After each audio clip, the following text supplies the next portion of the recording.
Holy crap, guys! Woo! Playoff GGs! Playoff GGs, boys, at home.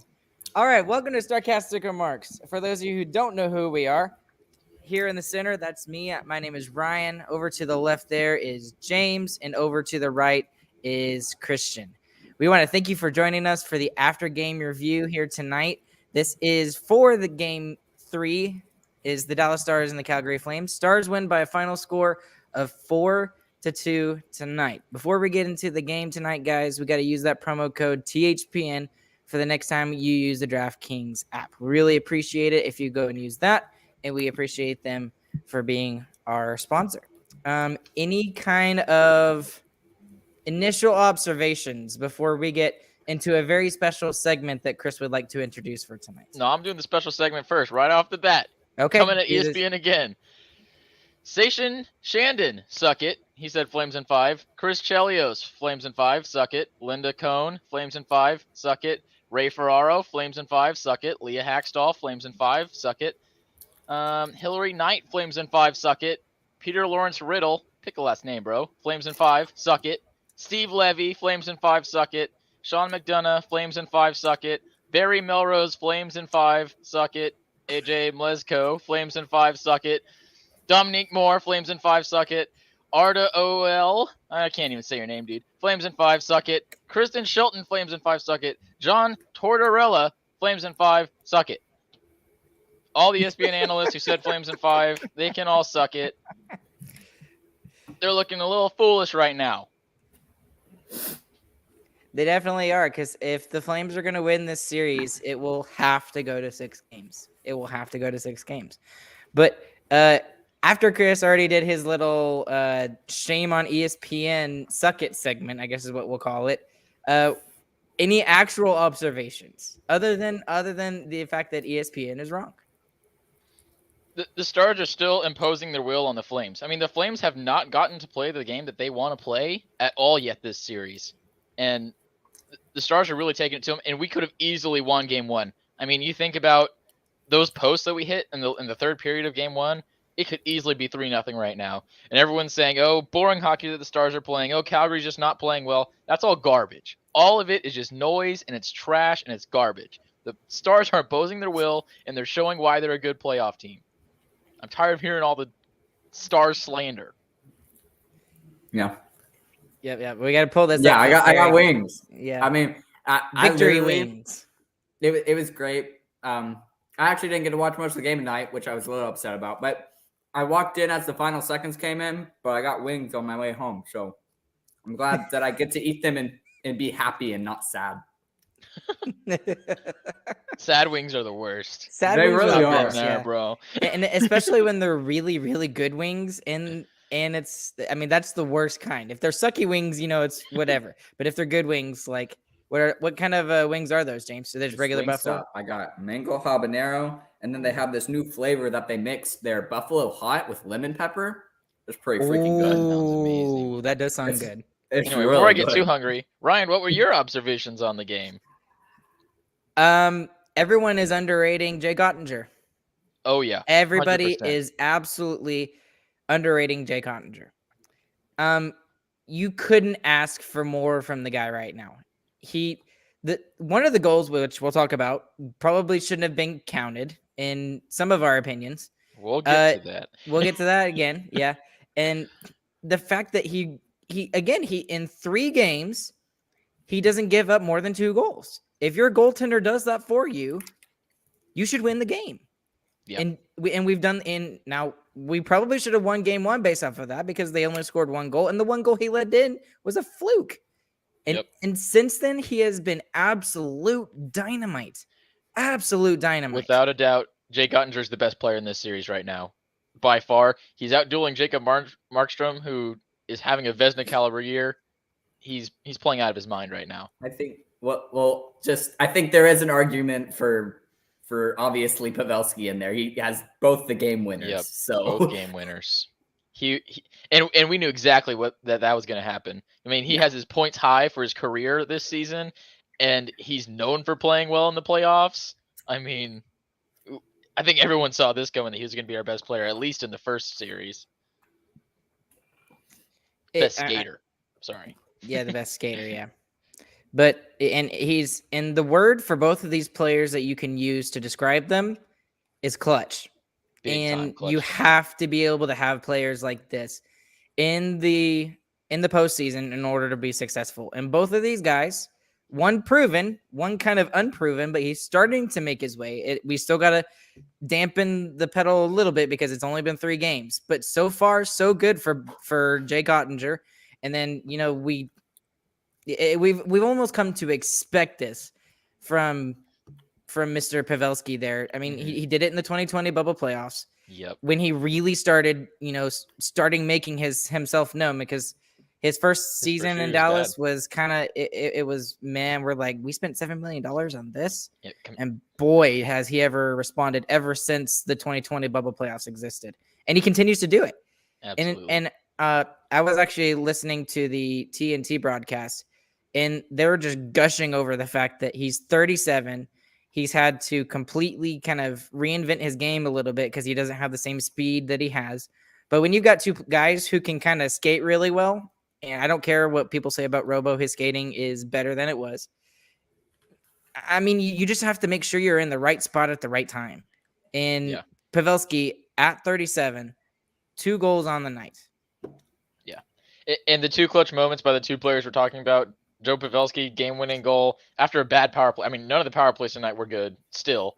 And we get a good play off the rush. Perfect pass shot, I'm going to say. And then he just buries it. And then, man, that save in the third on the Flames' best player. That's who they want to have the puck in that position to tie up the game. And he just stones him. Crazy play by Otter. Huge saves all game long. Yeah, those guys are crazy right now. And you know what's funny is the feeling that I had when Gaudreau had that breakaway. I knew he was going to save it. I know that seems crazy. I know that seems crazy to think, but I didn't have that feeling down in the pit of my stomach. I felt confident that this was his moment. He was going to make this save, and he did on the best player. I had quite the opposite feeling, but I guess he's turning me. So, James, what did you think about the clutchiness, if that is a word, of either one of those players in tonight's game? I mean, I called Otter being more clutch than Markstrom before the series started. When we did the series, like when we did our predictions, he's been in these situations his whole life, and he loves them, dude. He absolutely loves them. He thrives there. That's where I don't think I've seen a big game where Otter hasn't shown up. And something we should mention is I don't think I mentioned it here on the podcast, but I mentioned it on the Blackout Dallas article that I wrote, is that even though Jay Gottinger, hasn't had a lot of playoff experience at all, actually, now that I think about it, he's been in some ginormous games through his young career. And shout out to Matt DeFranks on the Podman Rush for bringing this up, because he was the one who brought up all this information. I had no idea about this, but he started as a freshman in the Minnesota high school hockey tournament, which that's a huge deal up there. That's even bigger than the football tournaments down here that UIL holds for high school. He started as a freshman for Boston College against the University of North Dakota. The game went to, I think, double overtime in the Frozen Four tournament, and he won the game.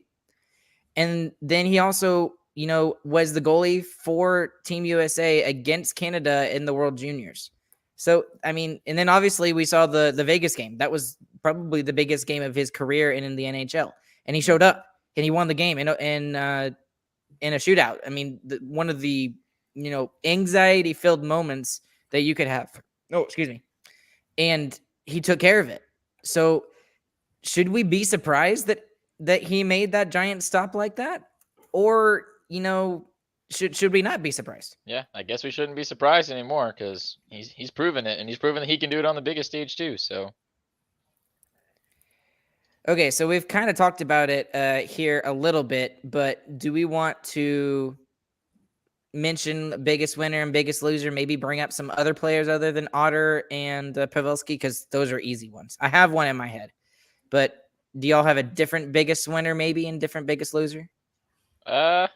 I'll give my biggest winner to Kiviranta again. I mean, he's still playing great on the fourth line. He got moved up in the third period. He was playing beside Ben and Sagan for some shifts just because he was playing so well defensively. So I'm going to give it to Kivi again for underrated biggest winner. I'm gonna give mine to Jamie Benn. I felt like he was really physical tonight, a lot more than the previous two at least. And I didn't get to hear it, but apparently he was chirping to Chuck to fight all game long, which is absolutely hilarious. Yeah, but no, the Flames are only going to fight our players who don't fight, and then when our players who do fight try and go, they're just going to back down. So again, Flames just being wimps all over the ice, absolutely ridiculous, and we are manhandling them in the series too. I mean, they can get as many sucker punches as they want. We're going to beat them down. I've actually got two here. Other players that I think have done really well. First one, shout out to Klingberg. He's taken on a role that nobody expected us to for him to take on, and he is public enemy number 1 for the Calgary Flames right now. I was going to give this. Go ahead, Chris. I was going to give my biggest loser to Klingberg because he keeps getting penalties for getting punched in the face. He has like 4 penalties this series because he got punched in the face. Yeah, absolutely ridiculous. That was going to be the stat that I mentioned. So through the regular season, he didn't play all 82 games, but through the regular season, 34 penalty minutes for John Klingberg. Through the first 3 games in the postseason, 28. Yeah, that sounds right. He gets 10 minutes for that game misconduct, but yeah, still, that's pretty ridiculous. Even I would bet, even though you take the game misconduct out of the way, I bet you he still leads the Dallas Stars in penalty minutes. Yeah. And all that is because he's getting punched in the face. Right. Ridiculous. Garbage. And we're going to get into that too in a little bit, I bet. Yep. And my other biggest winner in tonight's game, other than the obvious 2, is Radek Faksa. I mean, we have to mention Radek Faksa and what he's done. And Bryce is absolutely right. A lot of the time we kind of jump onto the checking line for not doing enough offensively, but we really have to give them credit when they come in for us offensively, because Faksa did it tonight. And he had 2 chances. He had the first, he had the goal, which he scored. And then he had the opportunity, the wraparound opportunity, and then he had an opportunity right after that wraparound. So it was just he's just on another level. And we've talked about this. We've talked about how we were successful in the bubble playoffs. Is that just one person other than our top players just has to step up. And tonight, Pavelski was our top player. He answered the bell. And then we had one other. And then Faksa was the one who was that one player that needed to step up in this game. So that needs to be, sung to the stars. No pun intended, for Faksa to be the biggest winner for me. And not just his offense, his faceoffs too. He finishes the night 69%. Nice. And two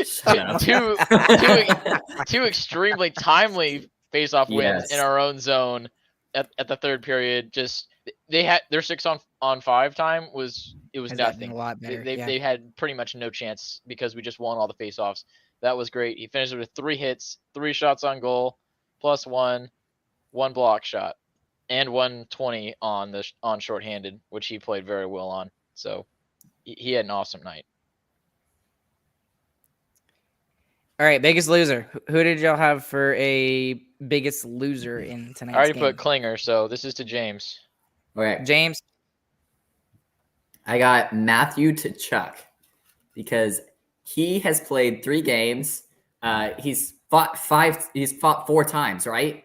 He's been out of he has 20 minutes where he hasn't been playing in the games, and he's their second best player on their team. Yep. You can't do that. Smart guy. Yeah. I tweeted that too. I was like, we'll take the Klinger Kachuk. I can't say his name. Kachuk. We'll take the Klinger Kachuk. I still can't say it. We'll take that trade all day. So if we take him off the ice, we're happy.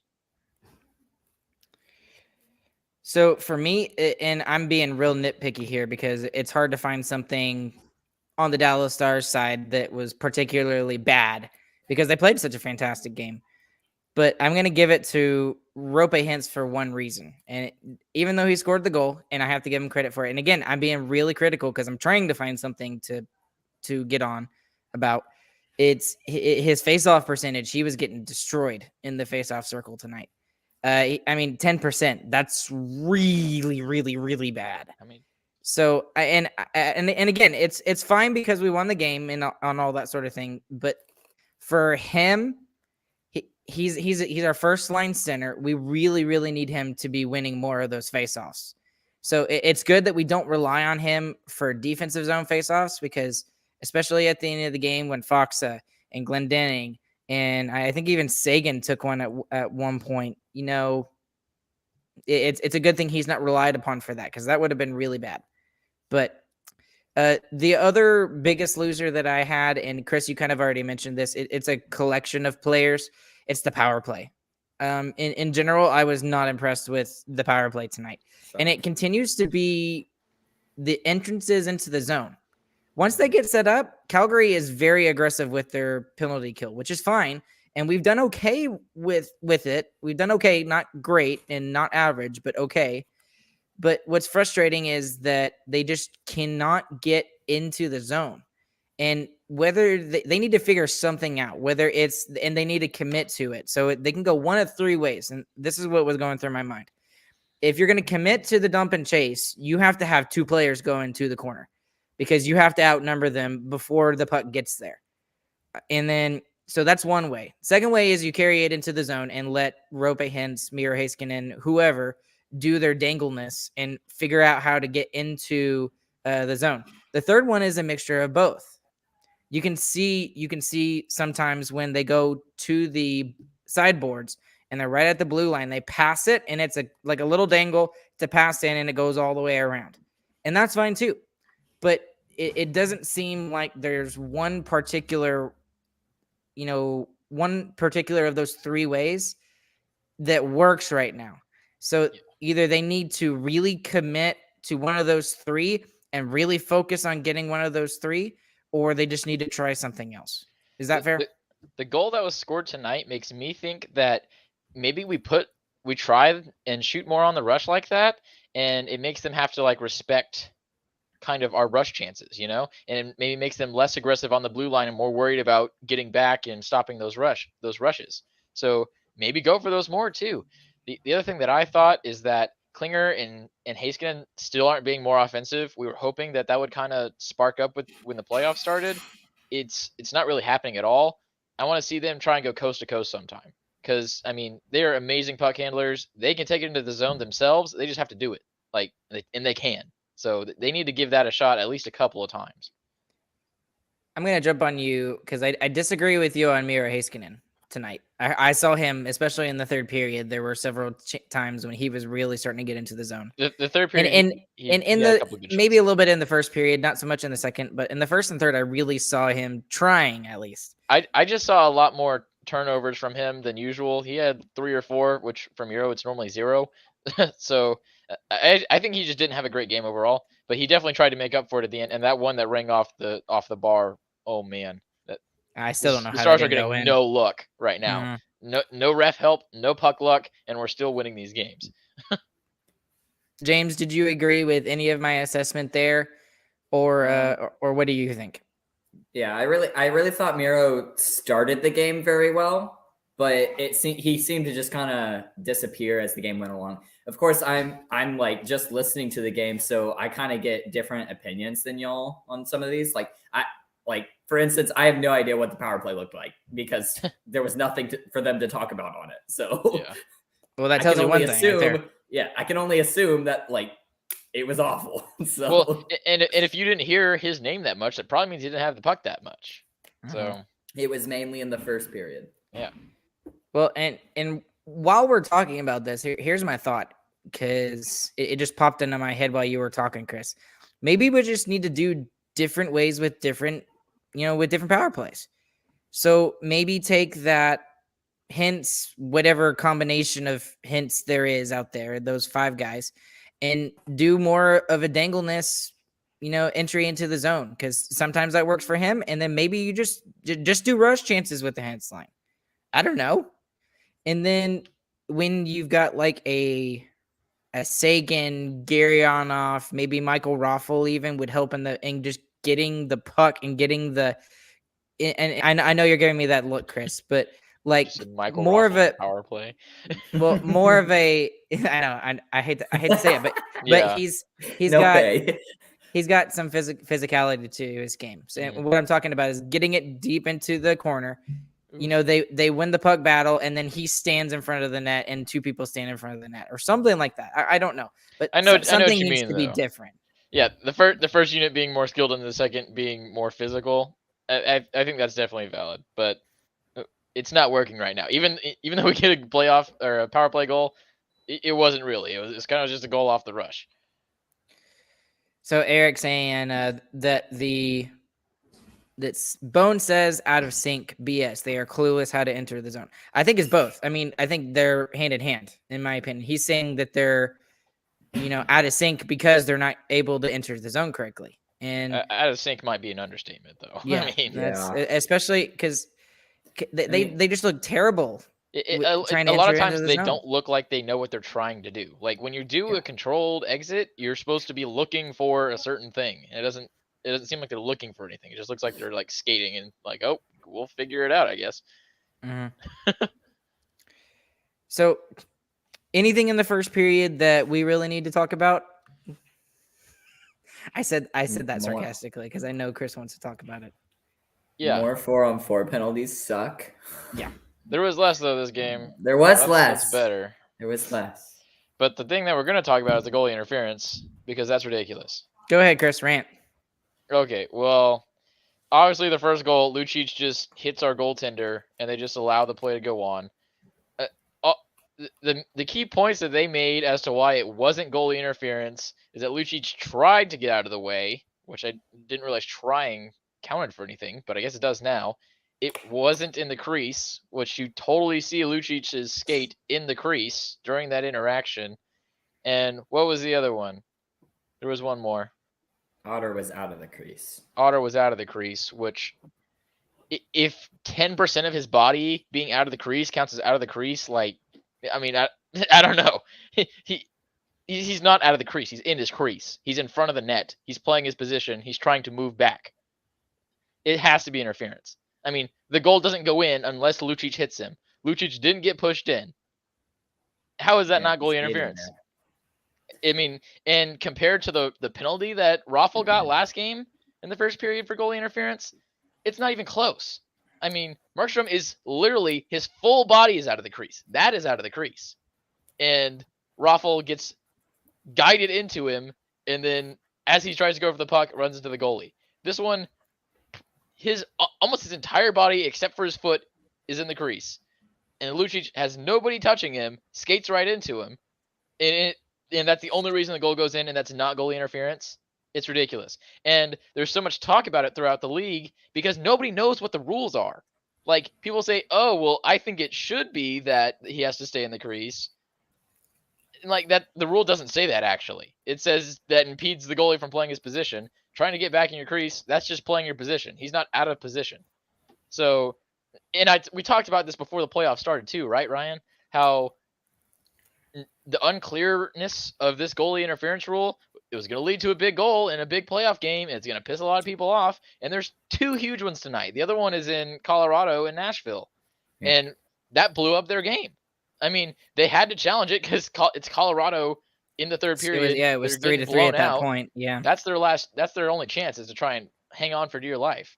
And then it blows up the game and it ends it. I mean, these rules are ridiculous. They're totally unclear, and something has to change on them. I'm amazed that it's been, I guess, 5 years that we've had such strange rules for goalie interference, but it's gotta get better, and let's hope it at least stays consistent. So, because I totally see us in game 6 or 7 where Markstrom's out of his crease and we hit him, and it's going to be goalie interference on us. So we'll see if it stays consistent, but I don't think it will, and it's not because of the Raffle one. Like, it's ridiculous. It's wrong. To the refs' credit, they're trying to call more penalties, and I think that's something that the outcry of NHL fans, it's starting to get to the NHL, and they made a concerted effort at the beginning of these playoffs to say, okay, we're gonna call the game for the most part as we see it, and they have for the most part. So I have to give them credit for that, but I I'm fully gonna call bullcrap on that. I mean, if Okay. we're looking at these two teams, the Flames are the 10th most penalized team in the NHL during the regular season. The Stars are the least penalized team in the NHL. okay, but that's Calgary under has a more power plays. We consistently get penalized for getting punched in the face. It's completely wrong. These penalties are incorrect. It's completely lopsided. I mean, even Brian Ray, who is a high media personality who needs to be friends with people, pointed it out on Twitter. He said it's crazy how one-sided this game is, and it's going to lead to the game getting out of control, and it will, because the Stars will take it into their own hands if the refs don't deal with it fairly, because it's not. The Stars should have way more power plays than Calgary. Not that it would help us a lot, but it's ridiculous. It's unfortunate you have Okay. to add that last little comment All in I'm there, saying, right? all I'm saying is that both teams only have one power play goal, and we have the same amount of power plays. So Exactly. So the only thing I would say to that, Chris, is that that's a completely different system than what they're trying to do now in the postseason.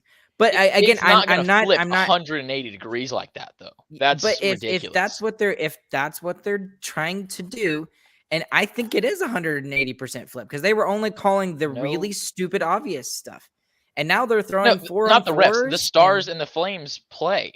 The Stars did not all of a sudden turn into a super dirty penalty-ridden team, just with a flip of a switch. That's and the Flames likewise didn't all of a sudden become more disciplined. That's I mean, there's a whole trend throughout the entirety of the season. It didn't just change. It's something up with this officiating crew, and something has to be said about it. It's wrong. It's incorrect. The Stars should have way more power plays. It's being called unfairly. Majority of people who are watching this third party are gonna agree with that statement. So, James, we haven't really gotten your take on whether you thought that was goalie interference, because I'd love to hear your thoughts, and I'll keep I don't talking until you Okay. can get there. You go. Okay. no, I don't Go know. ahead. I Let can me do know. it. Let me know your it'll be thoughts. while on I'm eating because ittle be funny. Okay, but this. exactly. So in what they say, and what they said on the broadcast, I got 15. 15 wings. Someone asked me how many wings I got. I got 15. It was great. Okay. Hey, you need to get one more next time, because that's how Yeah. many wins is required to win the Stanley Cup. Exactly. They don't Superstition. sell 'em in We're gonna be one 16, they short. Sell 15. Gosh dang it, 20. James. James, just get one. Hey, get one one more. Okay. Okay. Anyway. go for Anyway, it. so from what they said on the broadcast about goaltender interference, and what they said, it made sense. Okay. What's stupid is that it wasn't that way 3 years ago. I mean, I wasn't even watching hockey super legitimately at the time, and it's still like, if your goaltender got touched and the puck went in, it wasn't a goal. Like, never. It was never a goal like that. Yeah. And now like, the rule is just changing without the league saying anything, without anyone saying anything at all. That's the craziest thing. That's saying the the most rule- frustrating part. Yeah, you're saying the rule changed. The rule didn't change. It's written the Yeah, exact same rule. way. It's the same But it- rule. It's just But it interpreted definitely differently. changed. So here's my question about this whole goalie interference thing, because we want them to be more consistent with it, but there's got to be a way. We got to put up a solution, because we're complaining about it. Okay. So here's my issue with the goaltender interference. We either make it really, really, really, really like wordy and say, okay, if this happens, this happens. If this happens, this happens. If this happens, this happens. Or you leave it completely vague so that you can go situation by situation. Well, that's what it is right now. It's super vague. Okay, so is that our solution, Chris? Is that we go to that? Because I mean My that's kind of solution what is we're have complaining some about. kind of rules. They can't give an explanation right now for why it's goalie interference or why it's not. They just say, oh, it's goalie interference because it's goalie interference. You can tell because it's goalie interference. I mean, that's all they're saying right now. Like, That's a pretty good explanation. That's a pretty good explanation, actually. But like, if they say, okay, the goalie has to be in the crease, and if any part of him is out of the crease and that gets hit, then it's not goalie interference. Or if the goalie's glove gets interfered with by a stick, that's goalie interference, or it's not, or stuff like that. Or give examples or something. Anything other than it's goalie interference because it's goalie interference. Yeah, it's not fun to watch. That's the reasons we're given right now. Yeah, I mean, it's just because. And we've talked about this in the season as in the regular season as well. I mean, I've mentioned in our little group chat that we have that Toronto might as well just flip a coin and pick off of that, because that's essentially what happens half the time. Yeah, and so far the Stars have been screwed this year on goalie interference. We're 0 for 3 on goalie interference challenges both ways. So I guess we just need to not challenge them anymore. So here's an interesting comment. I'm going to pull up Dad's comment here. Hola, Padre, who's watching from the other room, literally behind that door where James is. So he's saying, I vote for making the crease bigger and saying goalies are free game if they come out of the crease. So what would you not say? Even make the crease bigger. I think the crease is big enough. I mean, if you say any part of the body comes out of the crease and it gets hit, it's not goalie interference. Honestly, what I think I would like the rule to be is that if an offensive player runs into or it comes in contact with the goalie and the puck goes in, it shouldn't be a goal. Like, that makes it really easy. It makes the net front super weak. I understand that. But like, we got to find something where like you can say, okay, this is not allowed or this is allowed. And that kind of goes with what the NFL does right now with quarterbacks. Like, they're protecting their star players. Like, shouldn't we? That's exactly what I was thinking, Chris. That's exactly a good point, James. That kind of goes against what I'm saying. But I like that point. So Eric saying the guy on ESPN said it was an obvious interference in Nashville game, and he was wrong. I think he was a former ref, so it shows me they don't know the rule. Yeah, and then this ref says it's obviously not. So nobody knows. Right. And I mean, literally right before we came on air here, we were a little bit late because I wanted the three of us to watch the Sportsnet explanation. And I mean, like, there was about 4 or 5, people on this panel with, along with Elliot Friedman being the biggest name on that bench. But most of them were saying that it should have been counted as a goal. But there were still those 1 or 2 that were kind of like, no, he wasn't able to get positioned there. And the argument was, the only way Otter can get back into position, okay, that's what the rule says, right? Yeah, is that he has to kick that left leg out there in order to get there. Now, you can say that Lucic didn't do it on purpose. Obviously, I don't think he did it on purpose. I think he made a concerted. That should not matter at all. Doing it on purpose should. Hold on. He made a concerted effort to get out of the way, but it doesn't matter because it impeded his positioning to get and make the save on the puck. And even worse, it knocked him down. So I'm being completely unbiased here because I really. You're trying to be completely unbiased. I'm trying to be completely unbiased, even though, I shouldn't say that because we have a Dallas Stars podcast, but I'm trying to be unbiased. But I still don't think it's a goal. And I don't think that the one was the game in Nashville, whatever, in the Nashville, Colorado series, I don't think that was a goal either. And it counted. Yeah, it's not. They're not goals. Neither of them are. It was Brandon here. ESPN can go straight to HE double hockey stick. Do not pass go. Do not collect $200. GG, boys. Oh. Dad got the empty box. Yeah, he did. I hit him all. He's too slow. Is he trying to get the? Were there really no wings left? He was looking for some. I ate them all though. Did you text him and let him know that, or whatever? He just ran in. He just failed. That Task was failed. Oh man. Oh hey, there's Zach. Zach, we need to get you actually on the podcast. It's been a really long time since you've been on. Okay, no matter what, he should do it for one game in the series. No, anyways, Zach's an old man. Yeah, I'm older than he is. What are you saying about me? Exactly. What am I? Ancient? You already know the answer. Screw you both. That makes the net front way too weak, Zach says. Definitely need to be able to touch the goalie. Make it where if an offensive player moves the goalie at all inside of the crease, it's interference. I agree with a lot of that. And then that was my argument. So you have to. There's a line where you have to protect the best players, and you have to still make it hockey because hockey's a physical game. And I don't care what the line is. At least they tell us. Tell me what the line is, and then I will be less upset. But nobody knows what it is, and it's going to change game to game. And I guarantee the next time there's a goalie interference issue, the Stars are going to be on the short end of the stick again. So, anyways, do we want to talk about the Fox goal real quick? Because we're Let's running talk out of about all time the here pretty goals. quick. Fox's goal was great. I mean, such a good deflection. We haven't seen that really all season, I think, from Foxa, but that was great offensive play. And even better, it was Essa Lindell who kind of threw it towards the net. So I mean, we need to see more of that. That's what we talked about, Hey, right? Yep. More Especially shots from on the bottom point. two lines. I That's said exactly what just we shoot said. it from the point. Maybe it'll go in. It happened. Yeah. And it happened in game 2 as well with Pavelski. So And Nah, that one's a little different. that one was bad. but we were expecting like the second line to try and get garbage goals off those shot points, but that was not a garbage goal. That was a Not at beauty. all.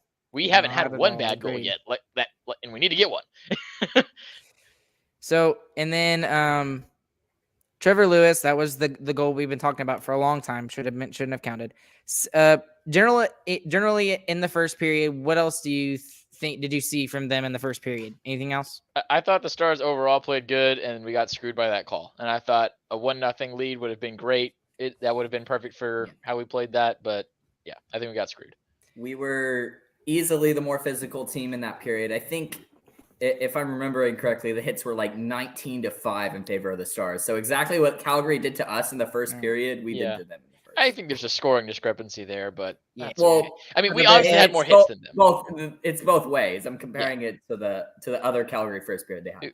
We had more hits than Calgary this game. I don't know about the stats though. Now, the one thing I do want to point out is the physicality from the Stars has they've answered it compared to game gone 1. up every game. Right. So even in game, it's gone up in every game, and that's without the discrepancies between the Calgary stat people and the Dallas stat people. Yeah. Right. So in the first game, they completely just obliterated us. I mean, we answered a little bit, but not to the extent that we need to in order to be more competitive. We talked about that after game 1, is that the Stars just need that 10, 15% more competitiveness. They showed it in game 2, and it was a little bit more even. And in this game, they really ramped it up. I don't have the hits in front of me. Does anybody have the hits in front of them? 44 for the Stars, 23 for Calgary. Very skewed still, I think, in my opinion. I don't think you can take much off that. But the eye test tells you the Stars were definitely more physical, and they're continuing to get more physical. Oh, by far. And you could, I'm sure James could hear it. Oh, yeah. on the ticket. It was crazy. On the ticket, they don't filter out as much as the crowd noise is normal, okay? When goals were scored, I cannot hear Josh or Razor That's at so cool. all. Not at all. I could only hear the fans. It was awesome.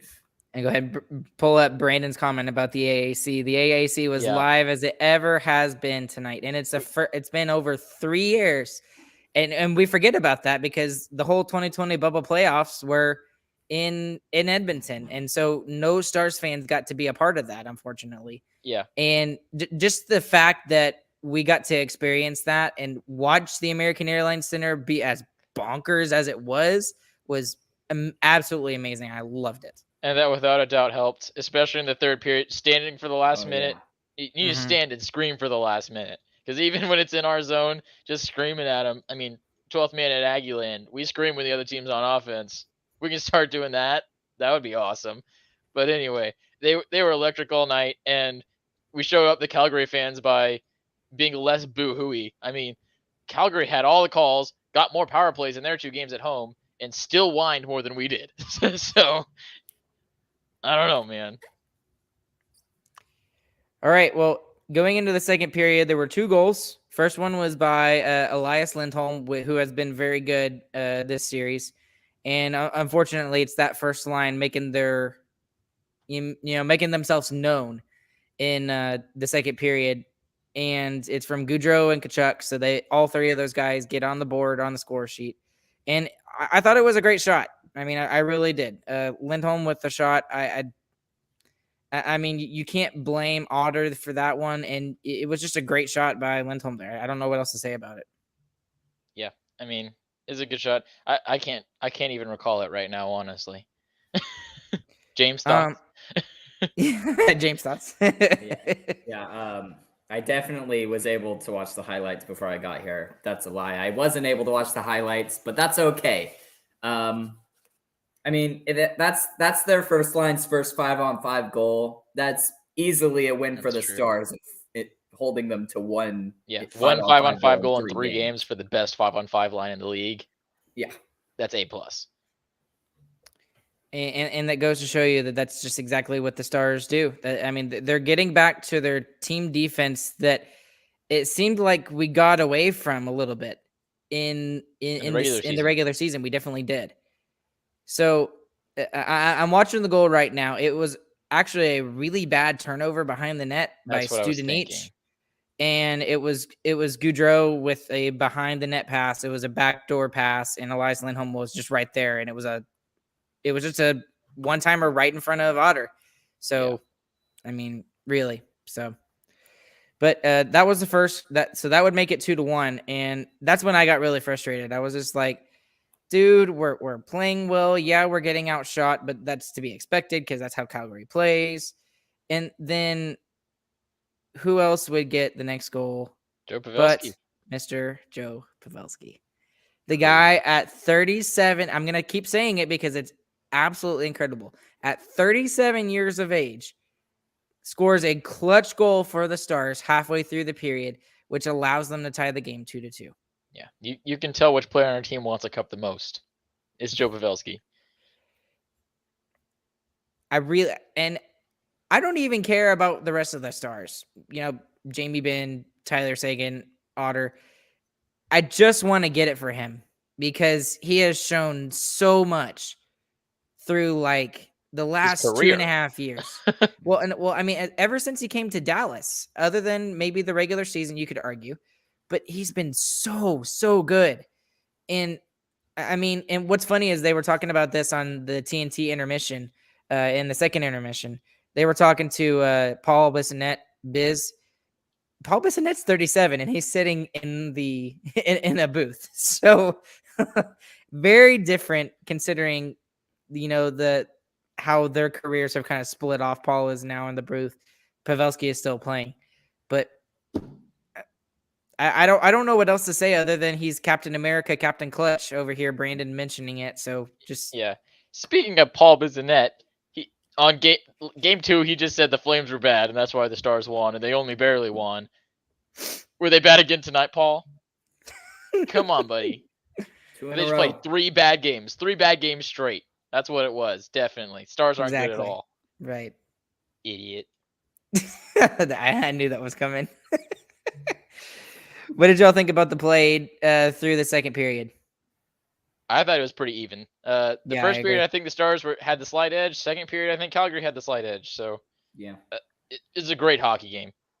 It really was. It's a spectacular. This is like the real first. Like this really felt like the real first game. The first 2 were just kind of goalies being insane, and this one really felt a lot more like what you would see normally. Yeah. And let me pull this out for a second, too, because I thought this was interesting that TNT brought this up. But TNT, I forgot who it was exactly, but one of the broadcasters brought up that Markstrom looked a little off tonight. He did last game, too. Last game, too, a couple of long-range shots just bounced off his glove. Like, super strange. And I think James kind of called it right. He got the shutout kind of in the first game. We had less than 20 shots, though. Yeah. And Otter has definitely been better than him. He's definitely outplayed Jacob Markstrom. And I mean, regardless of whether Jacob Markstrom is off his game or not. Yeah, but I don't think that's to say that Markstrom has played bad either. He's definitely he's still played amazing. It's just Otter's just he's winning it. Well, he's not playing like a Vezina winner right now. He's not. That's fair. Well, I mean, the thing is, though, is the only thing that I can think of is that third period stand there at the end where Miro hit the crossbar, and I thought for sure that puck was going in, and then he literally made a save sitting on top of one of his guys. Yeah, that was pretty funny. So I thought that I was kind of surprised that they even suggested that because I thought he was having a pretty good game. I just thought the Stars were getting some pretty good scoring chances, and he made some big saves tonight. I really thought he did. He did make some big saves, but I mean, Otter made Otter more. made the bigger He made saves. more big Made more. saves. Yeah. It doesn't matter how many he made, Otter. It didn't matter how many he made. He made the biggest save of the game against Johnny the end. Gaudreau. It's crazy. I mean, the save percentages for both the goalies in the series so far. Markstrom has a 942, and Otter has a 969. That's absurd. 69. Nice. Shut Times up. 2. Y'all aren't All right. funny. Oh, I like to think I'm funny. Funny looking. Sometimes. All right, and then the third period. The third period. I think the Stars kind of controlled this period. What do y'all think? I don't necessarily think it was more of the Stars controlled it. I think they played their game, That's what I'm saying. which is in the third. Well, when you say control, it makes me think that they had the puck majority of the time. Puck control is Okay, what I think. Gotcha. So I guess I agree with you in a way, but You in agree my with head, what I meant. yes, I agree with what you meant. So my deal is I just wish they would control the puck more, and I'll keep saying it, and I'll keep saying it, and they'll keep winning despite me wanting them to do it more.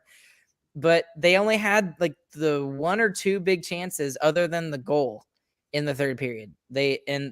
I forget where the other one was, but obviously the big one we already talked about. It was the Miro Heiskanen hit the crossbar. Markstrom makes a big save on the second shot.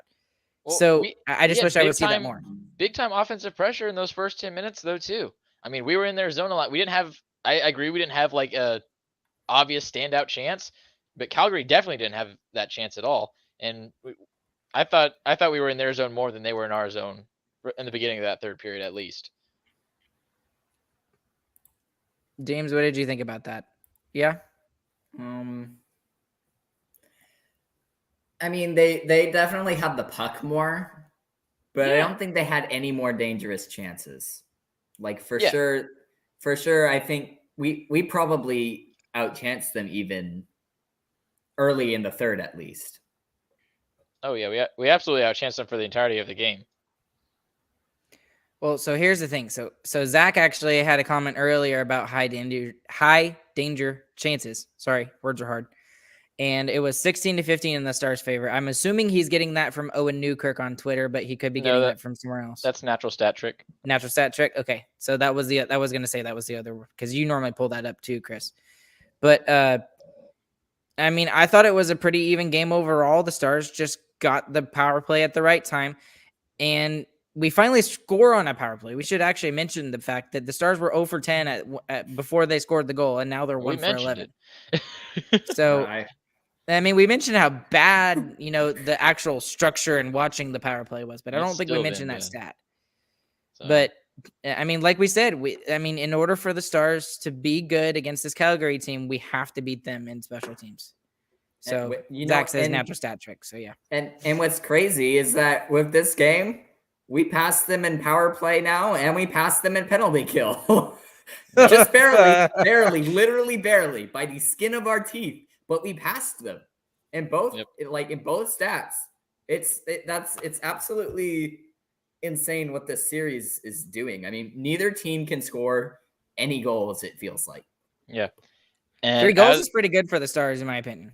Yeah, that's pretty high really good for the Stars. That's really good for the Stars. We don't count the last one. The last one doesn't really count. But and kind of wrapping up this game, going into Game 4. I mean, game 3 is the first of the big 3 games. Talk about Game 3, Game 5, Game 7. But I think Game 4 is huge. You want to keep home ice, and you don't want to give this team hope because we've kind of locked them down. You want to put them away. Like a third period, you don't want to give them a chance. You don't want to give them hope. I don't think we put them away yet. I'm expecting a huge response in Game 4 from Calgary, and absolutely. And as good as Ottinger was in tonight's game, we're going. And here's my take on what's going to happen in Game 4. I think in Game 4, what the Stars are going to have to do is they're really going to have to focus on their defensive game. They're going to have less chances, but if they're going to win the game, they're going to have to, they're going to have to take advantage of those opportunities more. Calgary will have more opportunities than the Stars, and Otter is just going to have to make some more Gaudreau saves, if that makes any sense. I think we're going to need to keep the forecheck on them like we did tonight, and Ben and Sagan are going to have to put one in. They've had chances throughout the series. They got to put one in. They got to be a big difference maker. With how much basically all of Canada hates the way that Stars play, the boring style of hockey that we play, we're going to have to play even more boring in the next game than in game 2, in game 1. I mean, really, we need a super low scoring affair game again. If we can keep it down, we have a very good chance at winning. Yeah. Boo-hoo, boring hockey, whatever. Yeah, suck it. Shut up and play. Goodness. I mean, you won your division. You should be way better than us. Play hockey and beat us. Should be.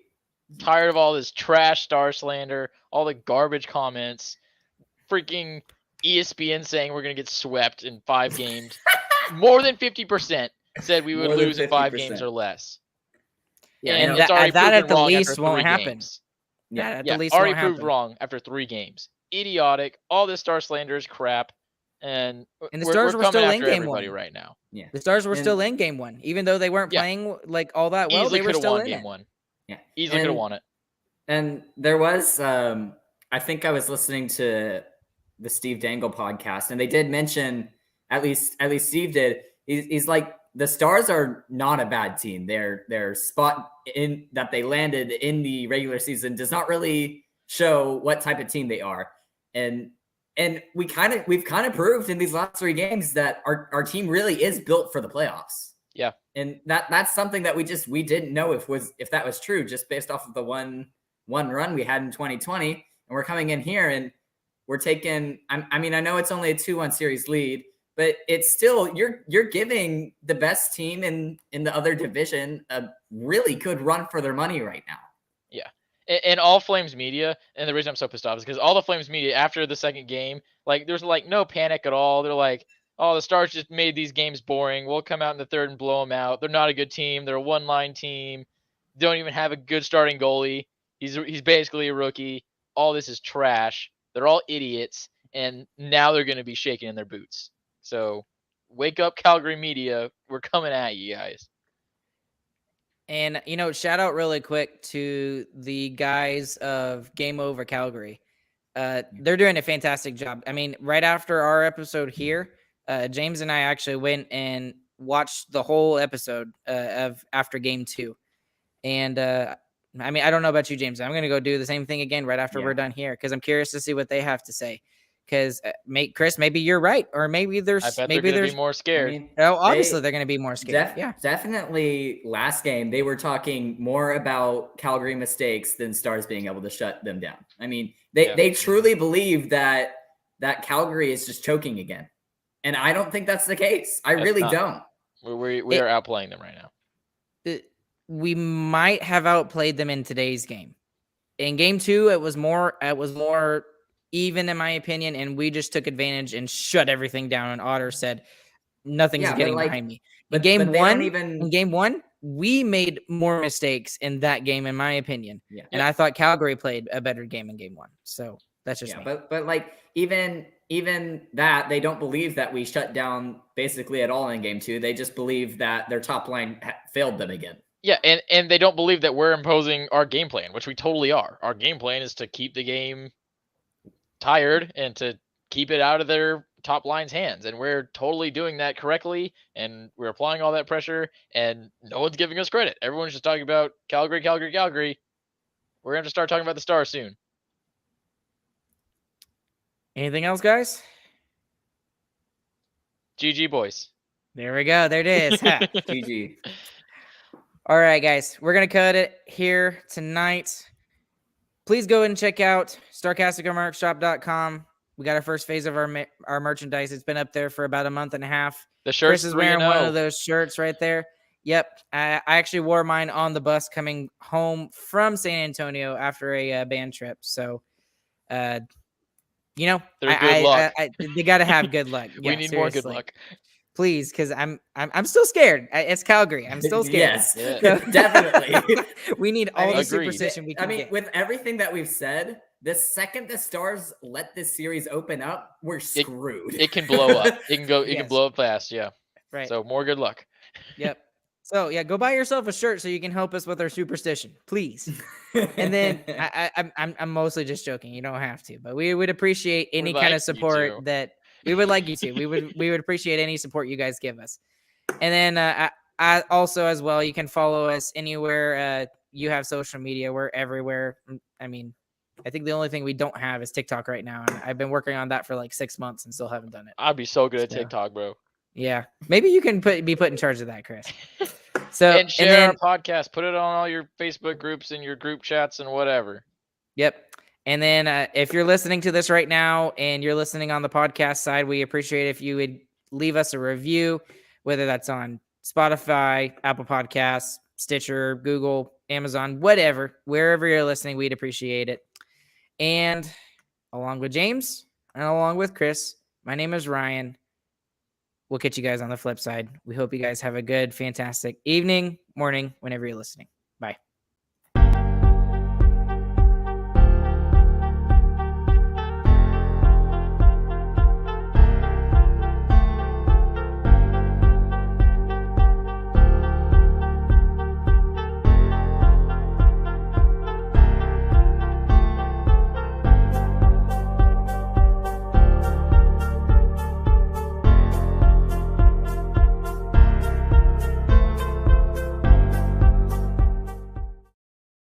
We forgot to do the trumpets, so we got to do the trumpets real quick.